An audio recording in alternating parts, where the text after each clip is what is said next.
You know that sound? When something ancient and impossibly advanced is about to reveal itself.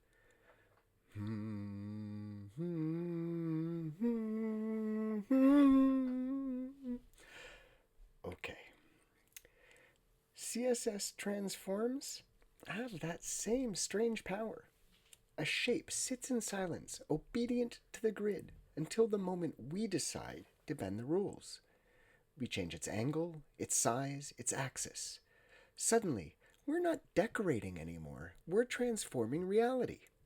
Step inside the geometry and join me on this exploration of transformation. All right, let's begin. In the beginning, everything is still. A single shape, waiting. And then, a shift, a new axis, a new truth. This is transformation. Let this be our first principle. Transforms literally rewrite space. This isn't just about moving pixels around. It's about unlocking a dynamic universe for your UI. So forget everything you know about static boxes. Today, we learn to bend the grid. Okay, let's fire up the console. Welcome to the grid. We're about to dive deep into the transform property, which is basically the command center for manipulating elements. Let's go live. So what is transform really? Well, think of it as your element's personal control panel. It lets you take anything, a div, an image, whatever, and move it, spin it, resize it, or slant it. But here's the magic part. It does all this without messing up the layout of everything else on the page. So why do we care so much about transform for animation? 2 words, pure performance. First off, these operations are almost always handed off to your computer's GPU, the graphics card, which means they are ridiculously fast and smooth. And second, and this is the big one, they don't cause a document reflow. It's kind of like you're animating on a separate clear layer on top of your web page. You can go wild on that layer and the browser doesn't have to recalculate and redraw the entire page underneath. That's the secret to silky smooth 60 frames per second animation. All right, time to learn the basic flight controls. First step, translate. This is your basic slide maneuver. You give it an X and a Y value, and it just moves the element. Positive X goes right, positive Y goes down. See? Space Monkey is just gliding across the screen. Notice how nothing else on the page even flinches? Clean, simple, powerful. I don't know about you, but I didn't see Space Monkey sliding across the screen. Fortunately, if you're following along with the Professor Solo WebDevTnT demo files, Chapter 1 is where our Space Monkey begins its training. The repo link is in the comments below, so like the video, subscribe to the channel, clone the repo, and let's go. As you can see here, I have several of the transforms already lined up for us. In our case, I've got Translate. When I hover over the monkey, he's not sliding across the screen, but he is moving 25 pixels to the right on the x-axis and negative 24 pixels upwards on the y. The values themselves are arbitrary. The important thing to note is that we have no reflow making a mess of our layout. It all runs really smoothly. Let's keep going. I'll try not to interrupt so much. Next, we have rotate. This one is exactly what it sounds like. It spins things. You feed it a value in degrees, and around it goes. Here, we're spinning Space Monkey a full 360. Easy enough, right? Then there's scale. This lets you make an element bigger or smaller. A value of 1 is its original size. 2 is double, 0.5 is half. Now look closely. As Space Monkey grows and shrinks, the space that was originally saved for him in the layout doesn't change one bit. He's not pushing other stuff around. And finally, we've got skewing. This one's a bit funky. It tilts or slants an element along its axes. It can get pretty dramatic, but it's perfect for creating a sense of motion or a stylized perspective. Looks like Space Monkey is really leaning into that turn. Okay, we've got rotate, scale, skew, translate. The entire 2D toolkit is in our belt. A spin here, a stretch there, a little skew for flair, and a clean translate to move through flatland without bumping our neighbors. There's still something missing though. We need an origin story. Okay, so you know the functions. That's easy. But if you want to achieve true mastery, you have to understand the two crucial rules that govern how these things actually behave. This is what separates the button pushers from the real pilots. Rule number 1, understand your transform origin. See, every transformation happens from a pivot point. By default, that point is dead center. So when we rotate Space Monkey, he just spins in place. But watch what happens when we change that origin to the top left corner. Suddenly, he's not spinning, he's swinging. The entire nature of the movement changes. Remember that. Origin is the hinge. Pure pivot magic.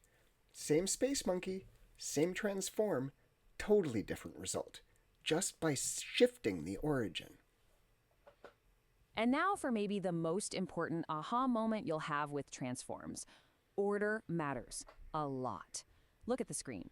On the left, we scale Space Monkey down vertically first, squashing him, and then we rotate that new squashed shape. On the right, we rotate the original Space Monkey first, and then we apply the squash along that new tilted axis. Same properties, totally different order. And look at that, completely different results. Why? Because each transform function literally rewrites the coordinate system for the next one in line.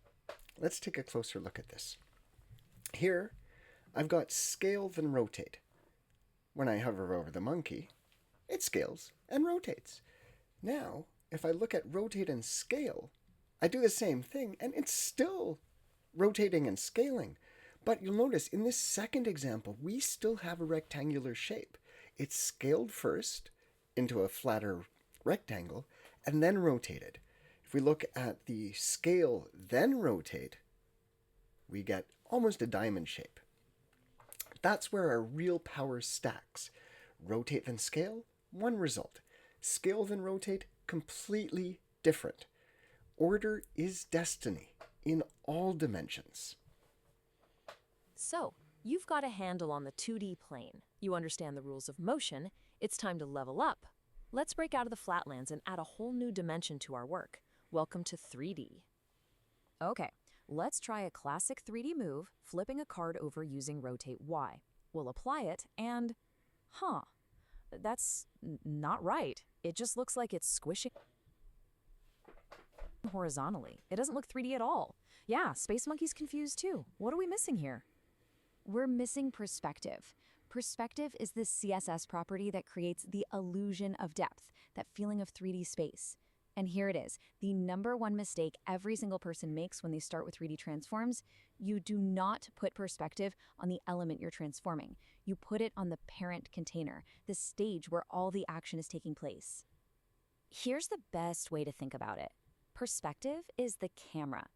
It sets the viewpoint from which you, the user, are watching the scene unfold. You can't put the camera on the actor. You have to put it in front of the stage. Once the camera is in place, then your actors can move around in that 3D space. So now that we have perspective set on the parent, look what happens. Rotate X tilts the element forward and back. Translate Z actually pushes it closer to or further away from our camera. And rotate Y, there it is, the perfect card flip we were looking for. And it looks like Space Monkey gets it now. Achievement unlocked. We can rotate X, rotate Y, and rotate Z. Full control of the spatial axes. But it's still a bit flat until we add that perspective. That's the oxygen of 3D. You feel it the moment the card begins to lean towards you. Okay, pilot, you've navigated some complex territory. Let's run a quick mission debrief to lock in these key takeaways before you're cleared for your next flight. Here's your pre-flight checklist. 1. If you want buttery smooth animations, stick to animating transform and opacity, period. 2. Remember, the order you write your transform functions in will drastically change the final result. 3. Be intentional about your transform origin. It's the hinge for your entire motion. And 4. When you step into 3D, that perspective property always goes on the parent container. Got it? Good. We've just spent this whole time learning how to pose our elements, how to place them in space with precision and style. But how do we get them to move from one pose to the next smoothly? Well, that's what's next. We're going to fire up the ion drive and learn how to make these states flow into one another. P.S. Keep learning. And once you understand how they stack, how they multiply, how they rewrite the grid beneath the screen. We stop building inside the page and we start shaping the space around it. For the complete walkthrough, all 5 chapters and the demo labs, visit the Professor Solo WebDevTnT.ProfessorSolo site. Until then, let's keep learning, and remember, transforms the world.